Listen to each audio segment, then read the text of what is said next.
আমি কিন্তু তখনও জানতাম না যে প্রিন্স মামুনের অরিজিনাল আইডি অলরেডি ব্যান, এবং তখন যেসব প্রিন্স মামুন নিয়ে নাম দিয়ে যেসব আইডি গুলো খোলা ছিল এগুলো সব ফেক আইডি ছিল। ও আচ্ছা, এটা কত সালে ঘটনা? এটা 2020। ও আচ্ছা। তো আমি ওই ফেক আইডিতেই ওর ভিডিও দেখতাম, অ্যান্ড মায়া লাগতো, যেটা এখন হ্যাঁ, হ্যাঁ, সবার হ্যাঁ। লাগে, মায়া লাগতো। অ্যান্ড তারপরে যেটা হতো যে আমি কমেন্ট করতাম এরকম। তো কমেন্ট দেখে ওই ফেক আইডিরা আমাকে ইনবক্সে মেসেজ পাঠাতো। আচ্ছা, তো আচ্ছা। আমি ভাবতাম যে আমি বুঝি রিয়াল প্রিন্স মামুনের সাথে গল্প করে যাচ্ছি। তো এইটা পরে 2020-এ 15 সেপ্টেম্বর কিন্তু ওর বার্থডে। তো 15 সেপ্টেম্বরের কিছুদিন আগে, অগাস্টে ১ মাস আগে, অগাস্টে আমি আ জানতে পারি যে তার এগুলো হচ্ছে ফেক ফেক আইডি। আইডি, এবং তাদের সাথে আমি ইনবক্সে অনেক কথা বলেছি যে, "তোমার অনেক ভালো লাগছে ভিডিও, সুন্দর লাগছে ভিডিও, এই ড্রেসটা পরলে অনেক ভালো হ্যাঁ, হ্যাঁ, লাগছে, হ্যাঁ। বা এই হেয়ার স্টাইলটা এভাবে করলে ভালো লাগছে", এই ধরনের।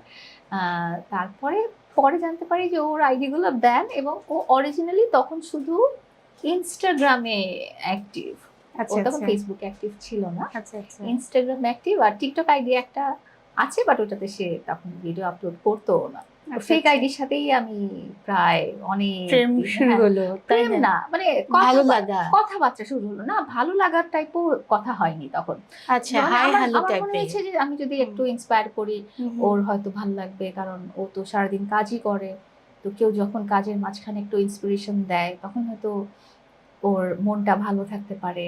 আমি আচ্ছা, বলি, আচ্ছা, "তোমাকে সুন্দর লাগছে, বা তোমাকে ভালো লাগছে, বা আচ্ছা। তুমি এই ড্রেসটা না পরে ওই ড্রেসটা পরে আসলে ভিডিও করলে ভালো লাগবে, বা এই থিমটা ভালো হয়েছে, আরো কয়েকটা ভিডিও করো", এই ধরনের কথাই ছিল। তারপর প্রেমের ব্যাপারটা হচ্ছে তখনো আসেনি। আচ্ছা, তারপর রিয়েল মামুনের সাথে কবে পরিচয় হলো? রিয়াল মামুনের সাথে আমি যখন জানতে পারলাম যে এগুলো সবই ফেক আইডি, হুম, এবং এগুলো কেউই প্রিন্স মামুন না। হুম। অ্যান্ড প্রিন্স মামুনের অরিজিনাল আইডিটাই হচ্ছে ইনস্টাগ্রাম আইডি। তো ইনস্টাগ্রামে তখন আমি ওকে টেক্সট করলাম যে, "আমি মামুন ভেবে আমি অনেক মানুষের সাথে ইনবক্সে কথা বলে ফেলেছি।" তখন আমি, বিকজ ওইটাতে তখন লাইভ হচ্ছিল। তো ওই ইনস্টাগ্রামে কথা বলার পর্যায়ে ওর একটা টাইমে ওর অরিজিনাল লাইকি আইডি যেটা ব্যান হয়েছিল হুম, সেটাও ব্যাক করল। তো ও তখন লাইকিতেও লাইভ করতো, ইনস্টাগ্রামেও লাইভ করতো। আর আমি বাসায় বসে, বসে নিয়মিত ভিউয়ার ছিলাম। আচ্ছা, দেখতাম।